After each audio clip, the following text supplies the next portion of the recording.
क्या हाल है जी सबके।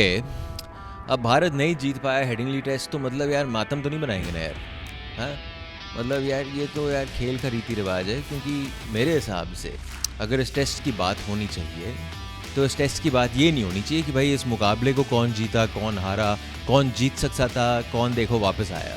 भाई असली बात तो इस मुकाबले से ये निकल के आती है कि टेस्ट क्रिकेट की जो खूबियत है, टेस्ट क्रिकेट की जो खास बात है, टेस्ट क्रिकेट के साथ जो आपका और मेरा जो एक दिल का रिश्ता है, प्यार का रिश्ता है, इस मुकाबले ने उस रिश्ते को बरकरार रखा है 100%। Nothing else comes before it, nothing close to comes before it. भाई मेरी बात मान लो, पुट असाइड इंडिया नहीं कर पाए, वो देखो इंग्लैंड ने क्या कमबैक करी and all that, but what a series it set it up to be. आखिरी बार आपने कब देखा था कि 5 दिन तक मुकाबला गया है? आ रहा है चुटकी पे कि नहीं आ रहा? अगर नहीं आ रहा तो आप और मैं सेम है दोस्त, क्योंकि आखिरी बार अपने को याद ही नहीं है भाई जब 5 दिन का मुकाबला गया है। और उसका मतलब ये है कि बल्लेबाजी के लिए ये जो मैच था अनुकूल था। बल्लेबाजी के लिए दोनों ओर से अगर आप देखें, दोनों टीमों के बल्लेबाजी ने भर के रन बनाए, बिकॉज कंडीशंस ऐसे थे। गेंदबाजी स्पेल्स में अच्छी हुई है, you had momentary spells from a bowling perspective. तो फिर सबसे पहले यार इस टेस्ट की तारीफ करनी चाहिए। And the point is that अभी जो आगे जाके 4 टेस्ट बचे हैं, मेरे हिसाब से तो दिलचस्पी बढ़ने वाली है इस श्रृंखला में। हर चीज़ में सिर्फ ये भारत का जीतना ज़रूरी नहीं है कि भारत जीतेगा तभी दिलचस्पी बढ़ेगी। नहीं यार, क्या बात कर रहे हो यार। जो खेल को पसंद करता है, जो इस फॉर्मेट को पसंद करता है, तो वो सबसे पहले इस फॉर्मेट की खूबियाँ पसंद करता है। फिर वो ऑफ कोर्स आगे छोड़ता है मेरी टीम जीती, मेरी टीम हारी, या आपकी टीम जीती, and so on and so forth like that. But now if you look back at this test, already हमने बातचीत कर ली कि बल्लेबाजों का टेस्ट था, नो डाउट बल्लेबाजों का टेस्ट था। और इस मुकाबले के बाद थोड़ी बातचीत ये हो रही है कि भारतीय टीम ने, जहाँ टॉप 5 ने ओवर 2 इनिंग्स 700 से ज़्यादा रन बनाए हैं, उस भारतीय टीम का जो अगला 6 या जो नेक्स्ट 6 जो आपके बल्लेबाज हैं मध्य क्रम के, या ऑफ कोर्स आपके लोअर ऑर्डर के जो बल्लेबाज हैं, उन्होंने देखो करीबन 110-120 रन बनाए हैं।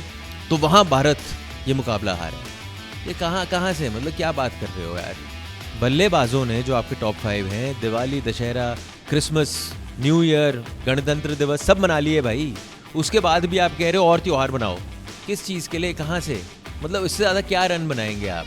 तो आपको लग रहा है अगर आप थोड़े 100 रन और बना लेते जो आपके वो मध्य क्रम और लोअर ऑर्डर के बल्लेबाज हैं ओवर 2 इनिंग्स, तो आप ये मुकाबला जीत जाते? कहाँ से? मेरे हिसाब से that has no bearing in it whatsoever. More often the not, अगर आप देखो एक सूट में, जैसे बैटिंग की हम बात करते हैं, अगर टॉप 5 इतना आउट परफॉर्म किया, दे हैव आउट परफॉर्म्ड, तो उस लिहाज से ऑफ कोर्स आप दूसरा जो एक लोअर ऑर्डर है, मिडिल ऑर्डर है, you can't expect them to also suddenly come out and start scoring and hitting big. It doesn't work like that. वो भी तो खेलने आए हैं, दूसरे ओर जो गेंदबाजी करने आए हैं दोस्त। तो वो जो बड़ी बड़ी विकेटें ले लेते हैं, केएल राहुल को आउट कर लेते हैं, ऋषभ पंत को आउट कर लेते हैं, फिर वो भी तो गेम में आते हैं और वो भी तो अपनी खूबियां दिखाते हैं कि नहीं। So it doesn't work like that. Let's say अगर आप ये मुकाबला नहीं जीत पाए हो, क्योंकि ये मुकाबला भारतीय टीम का था जीतने के लिए, और अगर आप इस मुकाबले को जीत नहीं पाए हो, तो उसके लिए मेरा जो सबसे बड़ा कारण है, which is very simple, are those drop catches. Pope, Duckett, कुल मिला के उन्होंने उसके बाद दोनों के ड्रॉप कैचेस के बाद 97 रन बनाए, 97 रन्स।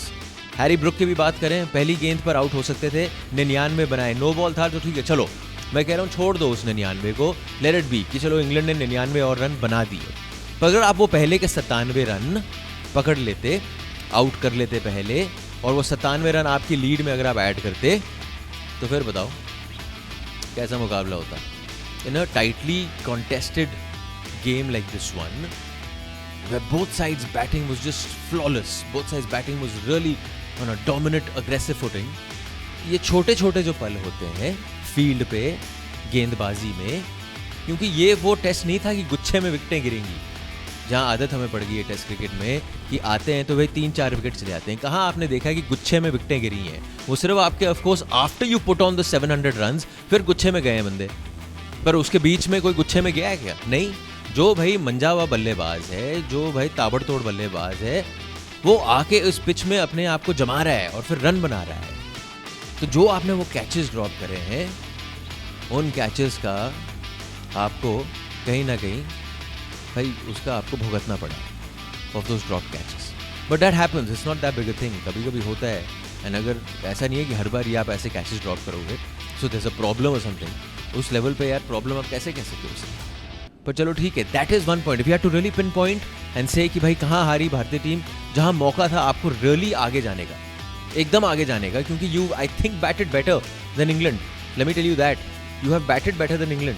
अगर आप ओवरऑल नज़रिए से देखें तो फिर आपने वो जो 2 कैचेस ड्रॉप करे, मैं तो ब्रुक को छोड़ दो, पोप डकेट को जो आपने ड्रॉप किया है, that has been the difference. And that is why you have let England come back into this game. लोग कहेंगे आपकी गेंदबाजी अच्छी नहीं है बुमराह के बिना. भाई कहाँ आपको अच्छी गेंदबाजी दिखी है? अगर आप दूसरी ओवर पर भी देखिए, इंग्लैंड चलो ओवरऑल उस पेस बैटरी की बात करें, थोड़े और मतलब मंजे हुए लग रहे थे in terms of how to bowl in those conditions. पर कितना आपने उनसे देख लिया, क्या कर लिया उनने, कर क्या लिया, क्या उखाड़ लिया उनने. तो मतलब यहाँ बोलना कि भाई गेंदबाजी आपकी नहीं चल रही थी, आप थोड़े टूथलेस लग रहे थे अपनी गेंदबाजी में बुमराह के बिना. बुमराह भी कौन से दूसरे पारी में इतने वो मंजे हुए लगे, मुझे तो ये बताओ. और अभी तो पहला टेस्ट है, तो फिर वो वर्कलोड वाली बात ना करो कि जी बंदा थका हुआ है, ये देखो आंचा पाचा. नहीं है ना यार, this was not that test for you. मेरे लिए अब आगे जाने में जो दूसरा टेस्ट है, और क्योंकि आपको इन कंडीशंस में हेडिंगली में कह रहे थे कि भाई पहला टेस्ट हेडिंगली में इसलिए करवा रहे हैं कि हेडिंगली में बल्लेबाजी के लिए कंडीशंस अनुकूल हैं, आसान नहीं है, मुश्किल है.